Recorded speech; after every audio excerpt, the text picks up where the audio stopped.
Hello everyone, আজকে খুব common কিন্তু খুবই টেস্টি একটা রান্না শেয়ার করছি। আজ বানাবো চিলি চিকেন। অনেকেই এটা আমার কাছে রিকোয়েস্ট করেছিল। বোনলেস চিকেনগুলোকে আদা রসুন কাঁচা লঙ্কা বাটা, সামান্য সয়া সস, একটা ডিম আর কর্নফ্লাওয়ার দিয়ে ভালো করে ম্যারিনেট করে নিতে হবে। এরপর গরম তেলে এগুলোকে ভেজে নিয়ে তুলে রাখবো। 1 চামচ কর্নফ্লাওয়ারকে জলের মধ্যে গুলে নেব। এর মধ্যেই soya sauce, green chilli sauce, red sauce, tomato ketchup আর একটুখানি চিনি আর খুব সামান্য একটু লবণ দিয়ে একটা সস তৈরি করে রাখবো আগে থেকে। এবারে তেলের মধ্যে একটু আদা রসুন কুচি, তার সাথে দিয়ে দেব পেঁয়াজগুলো।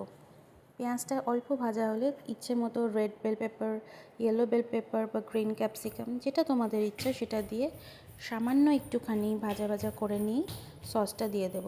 ফুটে উঠলে ভেজে রাখা চিকেনের টুকরোগুলো দিয়ে নামিয়ে নেব। ব্যাস রেডি হয়ে গেল চিলি চিকেন।